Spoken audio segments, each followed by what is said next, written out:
Good morning. We're here in Mother's Temple at Mother's Trust once again.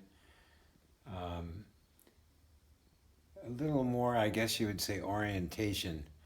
We looked at the surrounding area to give you an idea um, where the ashram is situated.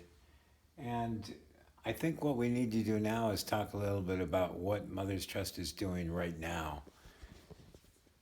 This is our main hall here, and what we've done, this used to be an area where we would have talks, groups would come and use the space here, but really what we've always wanted to do and what we have done really for the last 35 years is have programs for women and children.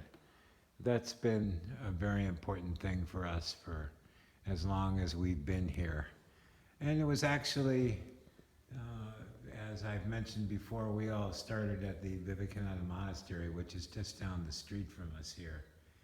And Mother's Trust began when became clear over time that a monastery is not the best place for families to be, for women and kids especially.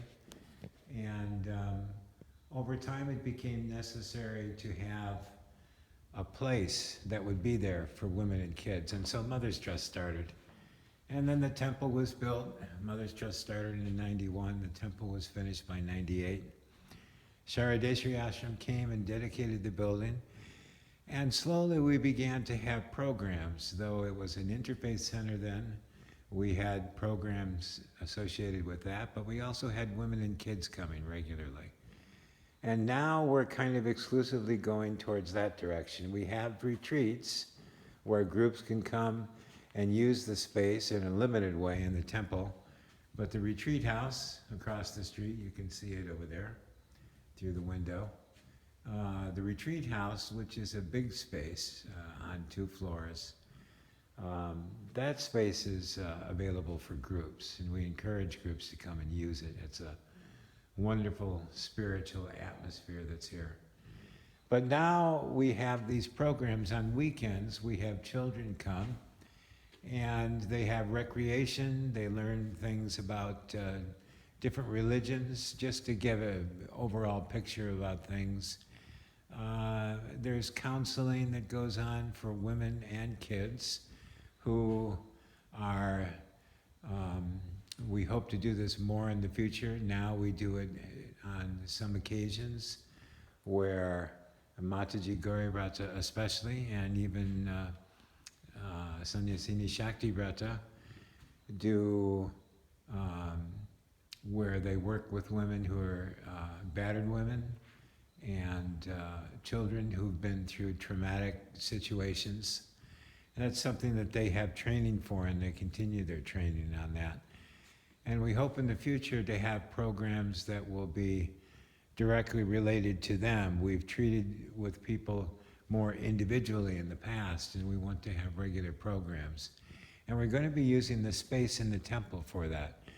It also, of course, has recreation. We're talking about kids, and kids need to have lots of energy, and you have to have things available for them to do. So there's arts and crafts, some simple gymnastics kinds of things, some games, things like that. And this is all to make a comfortable atmosphere for children. And that's our goal. And we want to work in that way. The remaining years that we're here, we want to work towards making that a reality. Here you can see we have like a labyrinth that was actually made by the children some years back outside, and like an outside porch on the temple here. And then we also provide meals here too when programs are here, when children come. So it's like a homey atmosphere. Everything is really available here for women and kids. And it seems it's such an important thing for us now. this work. I wanted to look in the shrine. Here again we have, there's the posters that we put up on the internet the other day about the making this a women and children center by the Ganges Township back in 1992. We'll have more on that later.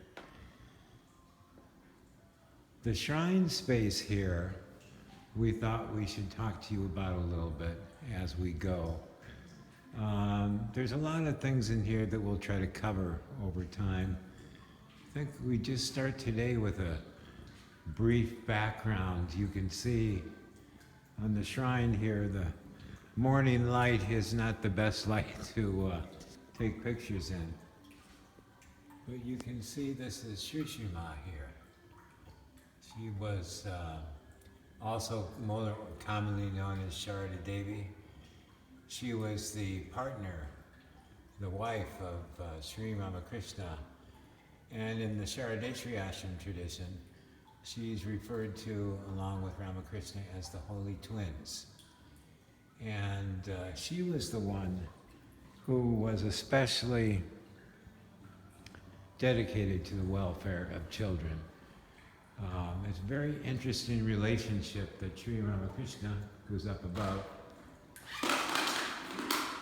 Sri Ramakrishna and Sri Ma had as husband and wife, and as like two sides of the same coin in spiritual presentation for the present age. It's very interesting that you have, it's not just, as has often been in the past, when great souls have come into the world for the sake of helping humanity, most often it's been men. In the Ramakrishna incarnation, you have Ramakrishna and you have Sri Ma both. They were both here, and she became his successor. And for her, Ramakrishna, at least the way that he's portrayed, and he was not that way entirely, but he was the renunciate, and he practiced all these spiritual disciplines at great cost to himself physically, transformed himself in incredible spiritual ways like the world's never seen, pretty much. And then he talked about it to the public. And his experience, he said all religions were one and they all lead to the same goal. And he practiced that in his life to such an extreme extent. It's really quite astounding to read. And if he was a human being, and the possibilities that we can all share in universality a little that way, his life is so illustrative of that. That was his gift, that he could do that. Now, Sri Ma, his spouse, her gift, as it were, she looked upon everyone as like her own children. And she, when someone would come to see her, it was as if that was the only person that was there, and she took care of them entirely. When the next person came, she was like that. And she always said that, always know that you have a mother. Even to those who come later, who didn't even know her physically, she would say, never forget that you have a mother. And for her, that was everything. And there were times when Sri Ramakrishna and Sri Ma would not agree on things as well. As you can quite imagine, Sri Ramakrishna was often more austere and more selective as far as his disciples go. Sri Ma was welcoming to all, as the way a mother would be, and she looked upon the whole world that way. Her last words, famous last words that she's known for, one of the last things that she related to a devotee before she passed in 1920, was, if you want peace, my child, she said, learn to make the whole world your own. no one is a stranger. That's the kind of thinking that's needed in the world today when the world's such a small place. And the possibility of conflict is always there, but we have to avoid that somehow. But anyway, they're the holy twins.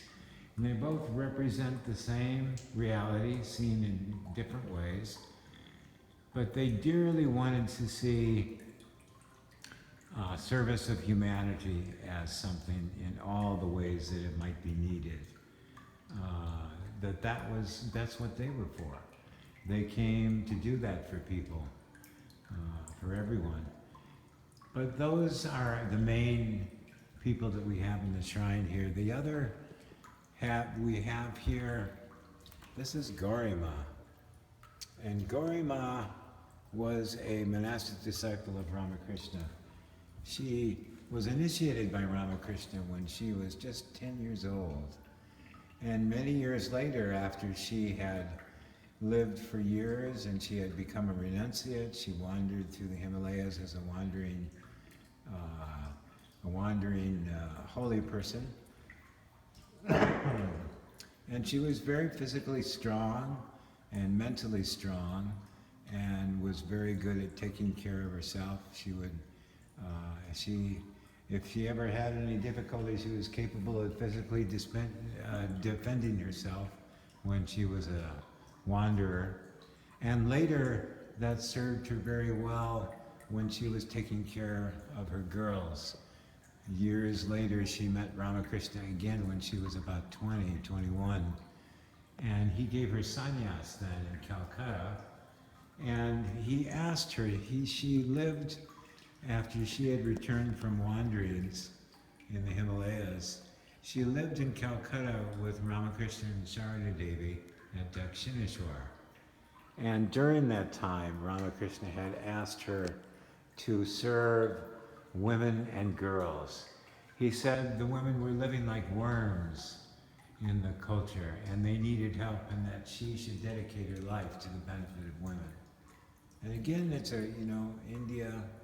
Indian culture is very patriarchal, and the culture can be very abusive towards women and kids. We know this from all the data that's known from the United Nations and other things. It's been there for a long time. Swami Vivekananda said that India had great spirituality. In one of his letters he writes, India has great spirituality, and unfortunately, for better or worse, it was built on the backs of the poor and the suffering. The great spiritual heights that India was able to achieve were kind of at the sacrifice of the masses. That's what he said. And therefore his vision, and that